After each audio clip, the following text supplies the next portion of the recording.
Hi everyone, welcome to Let's Draw number 9. Today I am drawing a exploration scene of the marine world. Real quickly, I just want to say please subscribe to my YouTube channel and to my newsletter on my website. You can find links below for that. And if you do subscribe to my website, you get a monthly newsletter from me, just catching you up on what I'm doing, additionally to these videos, and you'll also be getting a unique piece of art that I won't share anywhere else.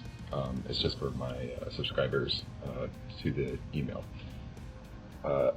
Additionally, please go to my website, robinholstein.org, if you want to also check out any merchandise I have for sale. Alright, so I haven't talked to you all in a while. I've been busy. I've been busy with other things, like been busy with writing, and writing is interesting because I don't know how to go about showing you like my progress for that. It's easier for me to show progress with my art because I can show you the process and like steps. I find writing is a little bit harder to do that. It's not as engaging visually, so you kind of just have to go by my word for it. With that said, I'm going to probably start exploring the world of what I want to do. Right now, everything's mercurial, it's flexible. I'm going to change things around, and so you're probably going to see the art change if I pivot to a different story. But just to help me with the writing, I'm going to go ahead and start figuring out just the look of it.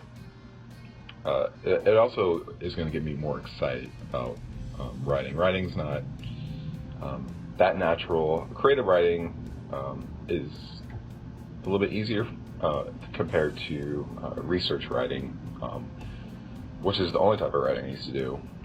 Going through an academic, going through school. And I always thought I hated writing, and it wasn't until I got into my comic courses when I was getting my master's, and I actually learned that I do like writing. It's just I like creative writing more, because I don't want to do research.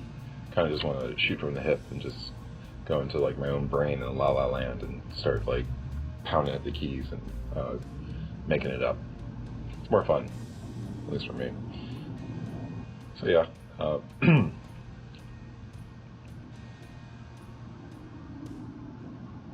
for the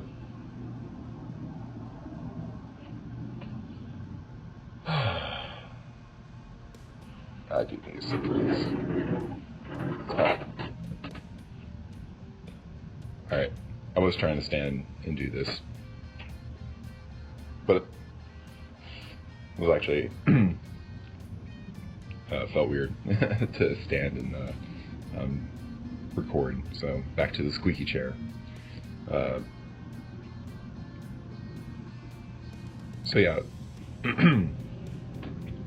for the image, I just wanted to have fun, of course, and draw a scene.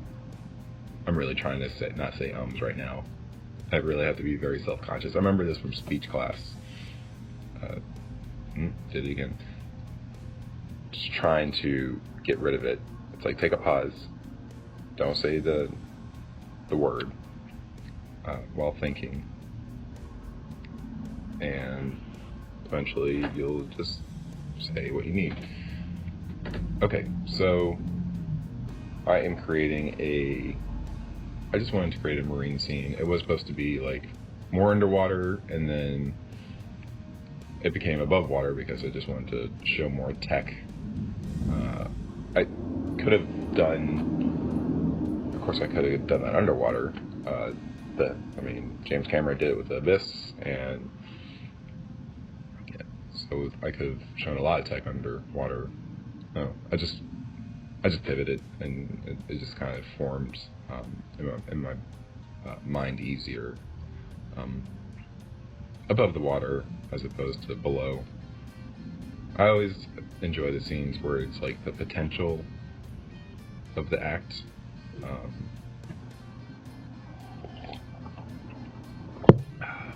Morning tea, getting away from coffee. Anywho, yes, so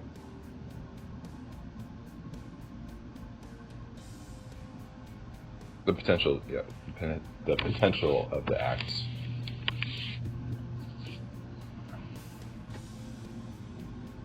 Right now, the scene, they're getting ready for exploration, or are they coming back? Who knows? It could, that actually, they could be coming back from wherever they were.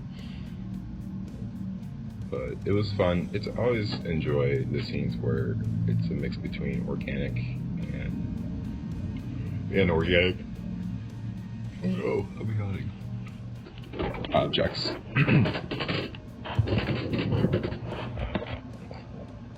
Oof, now that I switched these over to 2 weeks, it's less practice on the mic, so it's actually like I have to get to it like a skill.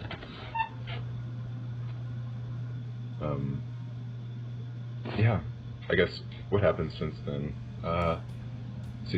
Memorial Day weekend happened, so hopefully everyone got to go to a picnic. Alright, thankfully, my wife and I were pretty lazy, and there was our building throws, every couple of years, they'll throw like a picnic. It's a good way to meet the neighbors, or check in with neighbors that you're already acquainted with, and I'm already acquainted with, and so we got to go check, say hey to everyone. I noticed as I get older, it's been great when it comes to the food situation, just because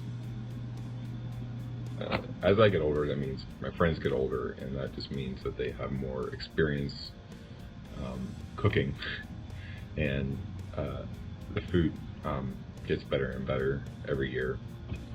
So I'm thankful for that, for sure. That's awesome, and just makes the whole experience so much better. But yeah, we just had a cookout. It was fun. And then this past weekend, so the weekend after Memorial, a friend of ours, coworker and friend, she decided to organize a picnic at a lake nearby, and just went to that on Saturday. Yeah, we had a lot of fun with that. It was great to see everyone I haven't seen in a while. I haven't been getting out a lot, so and most of the time it's good to see coworkers and friends and like outside of the work situation, because it's like usually when I'm at work, I'm kind of just like nose to the grindstone, and I'm not really as personable or excited. So it's nice to have a picnic and remind people like, oh, this is what I'm like when I'm not at work. I'm not quiet and boring all the time. So yeah, that picnic was great, and it was great to some dogs came, so it was great to pet a pet, I guess. I don't think I've mentioned this yet, but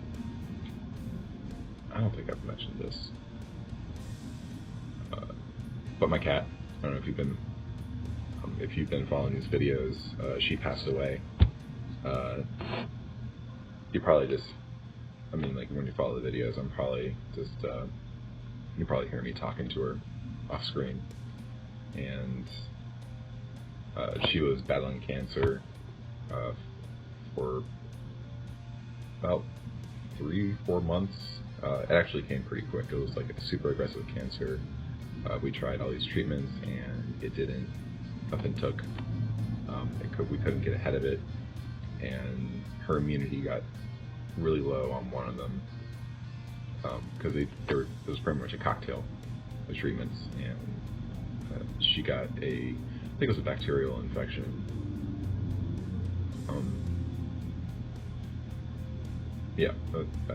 And she just, it was kind of like watching a clock wind down.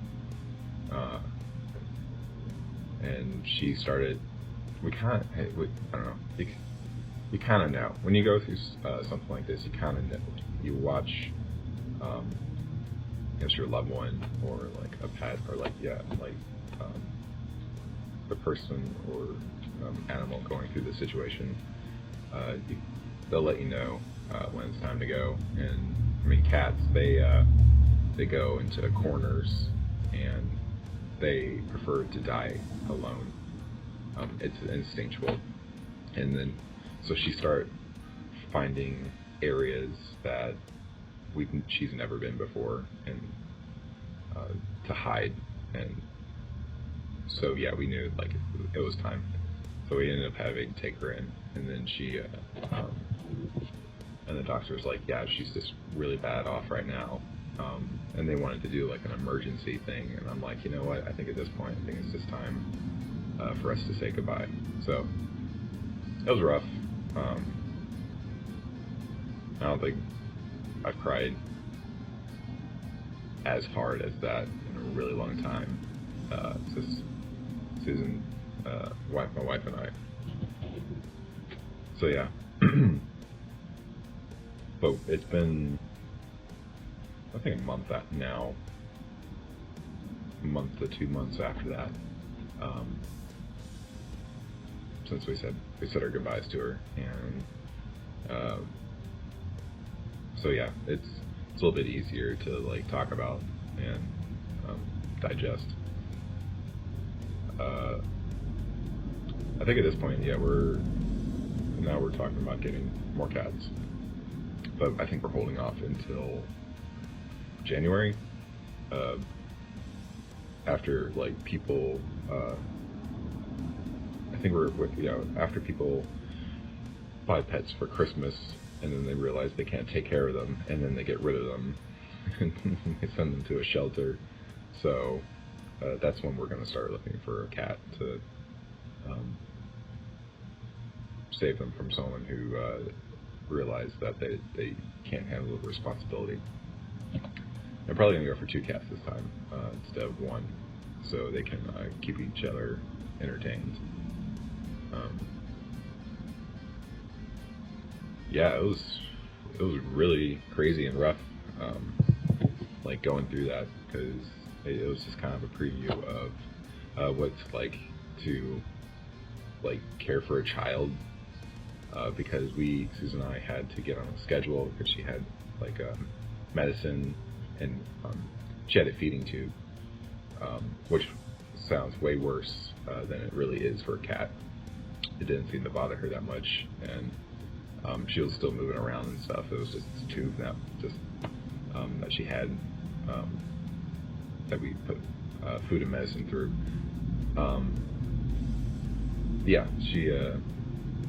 But she had to eat on a very regular schedule, so I wake up early, so I had to wake up early to feed her, and then Susan is the night owl, so she had to feed her at night, and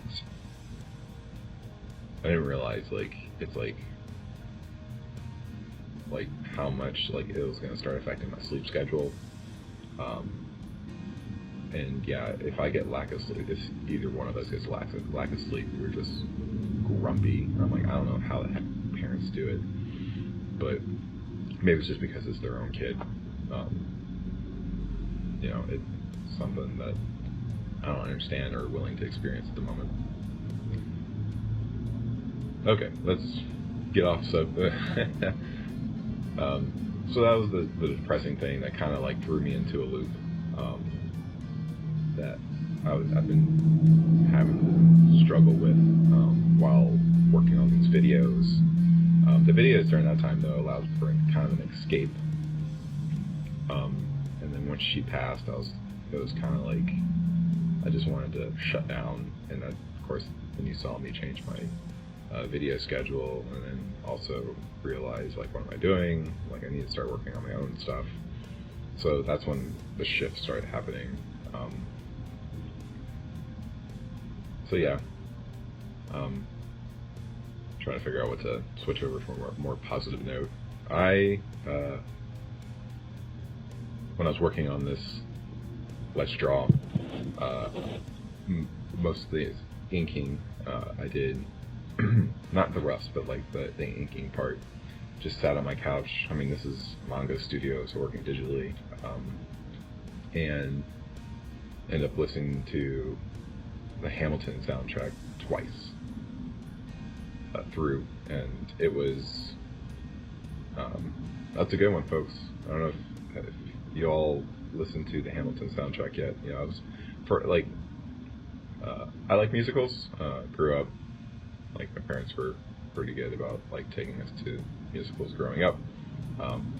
I now that I'm an adult and have to pay for things on my own, I can't afford to go to a musical. So I excuse me. So I have to rely on soundtracks, which is fine because it's like I kind of like use my brain and powers and imagination to figure out like what is happening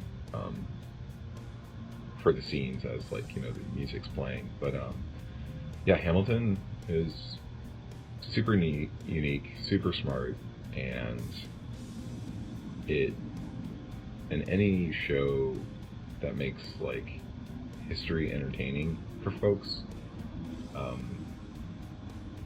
is, you know, that's just amazing. And I don't know how to I don't know how to say this and put into words. No, it's really hard to do, to make people excited for history. And the creator for Hamilton, I actually haven't looked him up. I think it's a dual creatorship. They did a great job, and probably will listen to the soundtrack some more. So yeah, check it out. I was listening to it on YouTube. There's, like, playlists for that.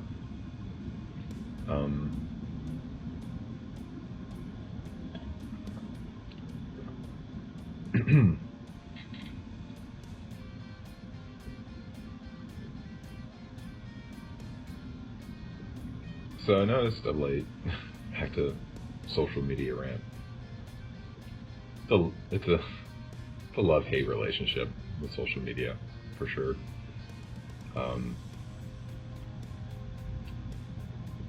I guess I'm just going to complain about the complainers, because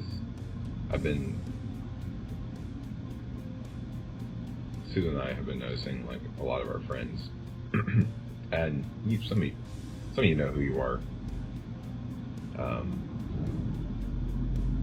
that you can't, like, you know, they just get on their like, have a hard time going on Facebook, like, but thankfully I can hide people from my stream, so I just filter out all the negative and all the crap people wouldn't say if they were talking to, like, people, like, to people's faces. But yeah, just having a hard time. I guess that's, like, the biggest complaint about social media is, and actually kind of sad, but, like, yeah, seeing friends who are like, oh, I thought you were okay, and then their opinions start to, you know, they start becoming super opinionated. Of course, now that the election is starting to, like, get out of the primary, now that we're getting near the end of the primary and then onto the general election, it's just going to get worse. Ugh. So the writing I've been doing of late, it's definitely it's rusty, I would say, like, going through the process, I have to reteach myself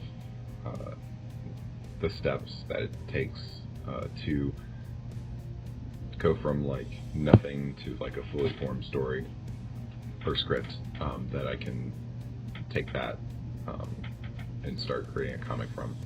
A script that has all the dialogue, you know, like everything that I would get from a writer. And so I have to go through and reread certain books that I remember helping me more in the past. Actually, like I have 3 books I've read so far, just on like how to go about creating a story. I think one's just called The Story by, I'm gonna say it's MacArthur, but that's probably wrong. I mean, I don't have it near me. I brought it over. Okay. Robert McKee. Not MacArthur, McKee. Okay. So Story by Robert McKee. That was the first book on story that I read. That guy's opinionated on how to go about story. And Invisible Ink by Brian McDonald. This is probably the most recent one I've read. I like the shorter books. Story's a little long, honestly. Invisible Ink is definitely a nice shorter story, but I'm trying to remember. I don't think it tells you like kind of like a structured formula to follow. It's more like things that should watch out for how to create like a better story. And then the one that I like, it makes more sense just because it just gives me a better formula, honestly, is Sid Field's screenplay. And that one, and screenplay is good, just because comic book writing is pretty much screenplay writing, straight up. So maybe dialogue's gonna be different just because of it's balloons and not like not people saying it. I don't think. Actually, no. I take that back. They're pretty much similar, the same. And yeah, I like that one the most just because it's also like a thinner book, like Invisible Ink, and it gives more of a condensed version and guide onto how to create a story. I guess also, like, you know, since then, I'm also listening to a podcast right now called Writing Excuses. Honestly, a friend was trying to figure out writing. Like, I was writing a script a long time ago, and I was like, does anyone know anything like on how to improve on writing? And they sent me that direction, and I think that was like 3 years ago I asked that, and I'm just now like finally going to the website. At least I went to the website. I'm just late. I do that a lot. It's like I'm noticing, like, yeah, I'm very much on a delay. There are what was it? It was writing. So yeah, I came up with a subject, and then for writing, I've come up with a subject, and so now I'm trying to figure out more details of the world. It's kind of nice trying to explain things to like a loved one, or just someone that's not you. Like if you were writing and like you're in your own head, and you'll know quickly what you're missing when you try explaining it to someone else, and they start asking questions, and it's just like, nope, I need to figure that one out. So yeah, get out of your own head. And so right now I'm just figuring out more details think once I figure out details, start refining, go more in depth and start refining the process. It's like each step is, I'm trying to remember think of a subject, it's usually like a one line to a paragraph, and then start figuring out more details of the world, who lives in it, what are the conditions of the world, how do people adjust to those conditions, yada yada yada. And then you can hop over to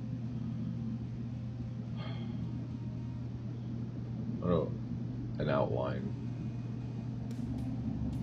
Some people hop into an outline. You can also figure out like the setup, which is probably what I'm going to do. Figure out the setup and the inciting incident, and then inciting incident is the action that is applied to the main protagonist in the story that causes them to have a reaction, and it launches the story into a different direction, and pretty much just kicks off the story. It's like you set up, this is the world, and then this thing happened, and like these are the characters, now this thing is going to happen to this character, and now this character has to deal with this for the rest of the story. So I had to go through, after I drew the roughs, right now I'm refining the faces just a little bit more. In general, I think compared to the end product, I think the girl's face was better off before, and then I started messing around with it, and I pretty much made it worse. But honestly, it's with this stuff, it's like you can fiddle for only so long, and then you just have to move on. And that's just pretty much what happened when I got to the end of it. I always tend to hit up the faces and like the more important areas first, just because I get tired, honestly, as I'm drawing. I'm not one of those people that warm up into something. Like I don't warm up into my day. I'm not a night owl. I wake up, I'm good to go. Now let's get this thing done. That's usually my mentality. That's how I do it. So for this gal, I decided to give her the half shaved haircut. No clue what that hairstyle is called still. Tried looking it up. They're like, it's a shaved hairstyle. I'm like, okay. I love drawing and inking hair. I think it's the randomness of it, and the more like random. It's random. It's organized random. Call it that. The more organized random it is, the better.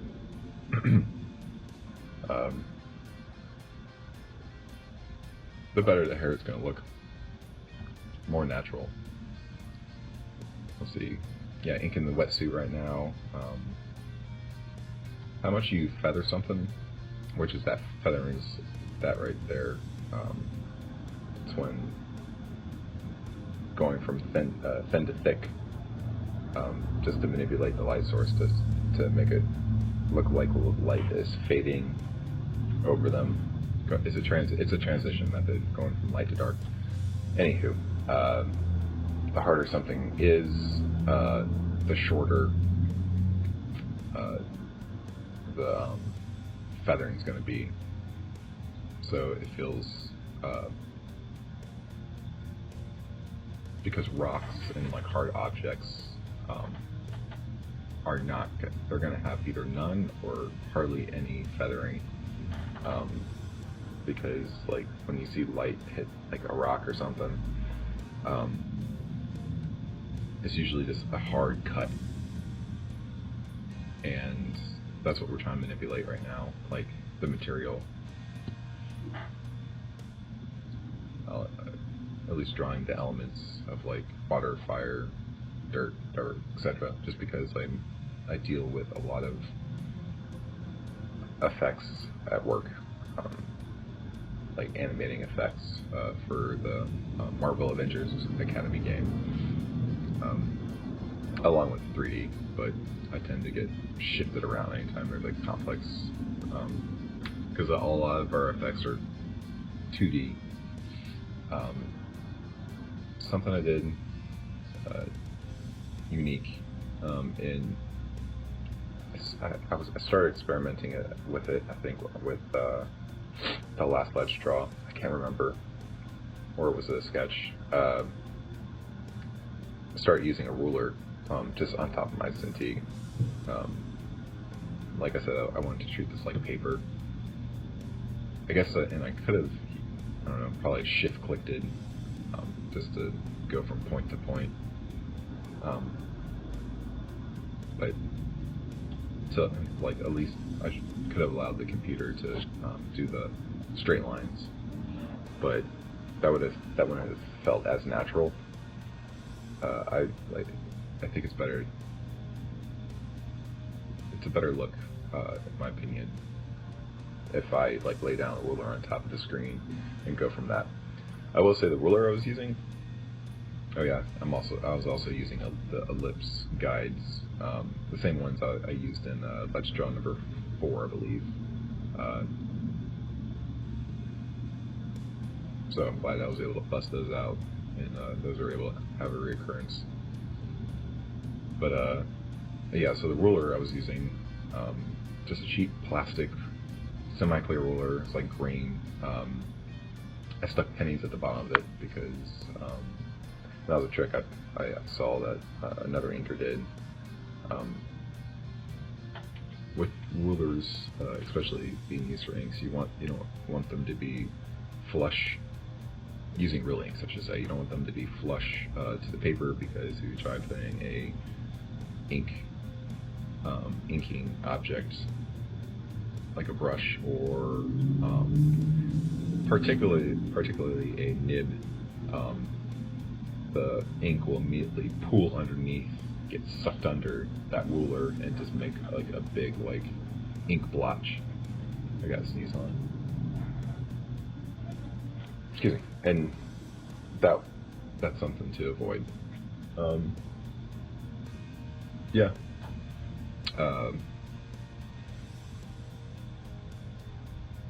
So I was using that ruler for this, and I was having a hard time just because it was just at a weird height that it didn't really work with the Cintiq pen. So you'll see me only for half of this, half these straight lines, you'll see kind of like a weird like bloop, it'll be straight and then it'll go into like a weird wave, and then go back to straight, and that's just like, so that's just me using that green ruler. Then I realized that it actually worked better. When I was just used one of the edges of the ellipse rulers, like of the ellipse guide, just because those are flush to the paper, and I realized like, like a straight edge that's flush is way better for the Cintiq pen, because it doesn't get in the way and allows for like pressure, for the pen to apply pressure down and make like a better line.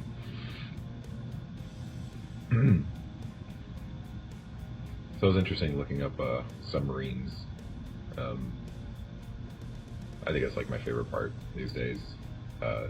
Just going onto Pinterest and like creating a board.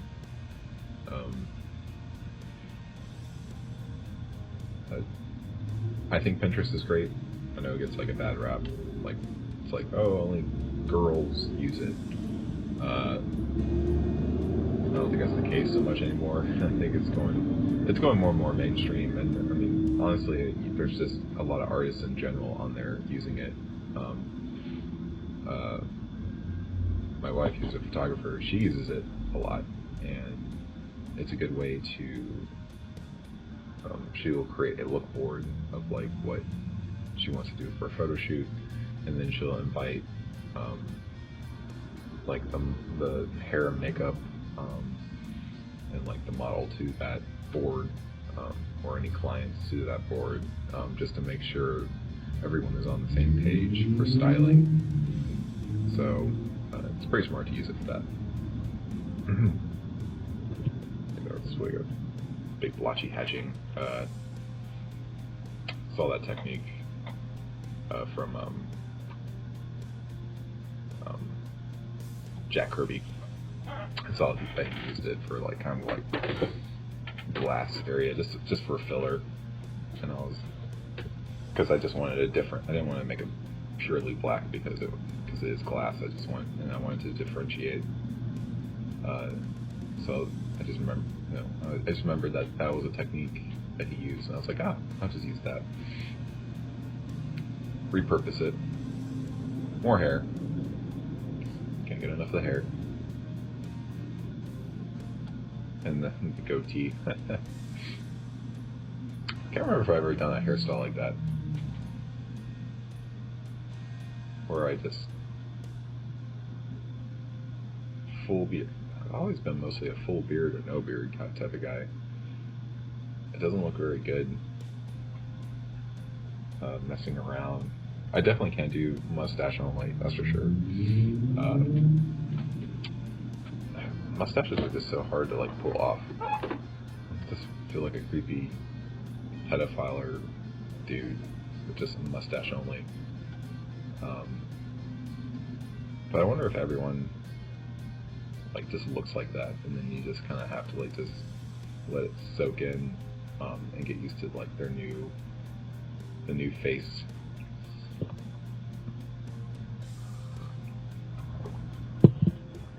The new face hair arrangement until like I guess once they have it for so long, they just start owning it. I think that's what it is. It's just ownership. I don't feel like waiting though. I think the goatee and mustache, I think I can pull that one off. Just not mustache alone, or goatee alone.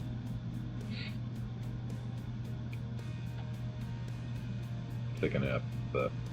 I'll go ahead and talk about this. So when you probably were able to tell, like initially when I was showing the overview of the rough, you can see where I threw in my blacks, and I know I've talked about black and white layering. It's what you do when you're inking, and especially when you're just relying on black and white. If you're not careful, things can get muddy, and so to help break the planes of like, especially when you're showing depth, you kind of want to go black, white, like, or white. It doesn't matter the order. It just matters that it needs to change between the two when breaking the plane. So I'm gonna say, so the sub in the front, that's white. Sure, there's some black in there, but it's mostly white, along with the water. So that's foreground. Now, I want that to pop and break away and make it feel like it's in the front. So the ship side and right, a lot of the areas where that gets layered on top of the ship, or that's layered behind the sub, is going to, I decided, it's like, oh, this is going to be black, to recede, and also it frames up that foreground element and it breaks that plane. So like it really, okay, so I established that. Now, now getting to the boat, like the interior of the boat, or the top of it, like the deck of the boat, that it goes back to white again. And also like on top of the crane, it goes back to white. Just so it separates again, and this time it's like receding though. I will say, I guess, like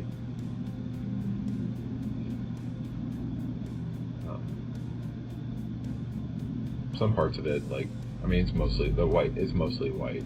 I will say that like hanging sub is like 50-50 black and white, but and a lot more detailing, but you know, it's alone up in the air, and nothing, it doesn't have to compete with anything. So I was able to go a little more detailed with it, and it still reads because there's just nothing behind it or in front of it that I have to deal with to compete for which one gets pulled, for it to get pulled either in the front or the back. Anywho, back to the deck of the boat. That's white, so you know it's white. So for this composition, for this let's draw, it's white, black, and then white again, and that's the order for this one. And of course white, I guess even after that for the sky. So yeah, it's, I could have actually made it the sky black. That was kind of an interesting effect, like where I was mostly doing that by accident, but I decided to stick to the original plan and keep it white. So yeah, white, black, white, and it helps with the clarity, and it just breaks it up nicely.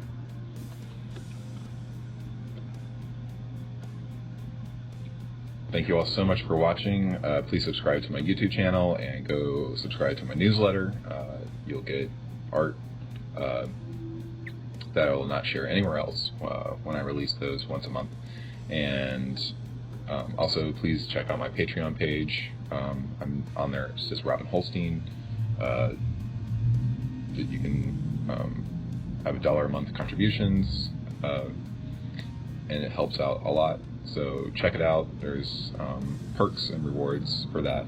And yeah, I hope you all have a great day, and I'll see you all, or talk to you all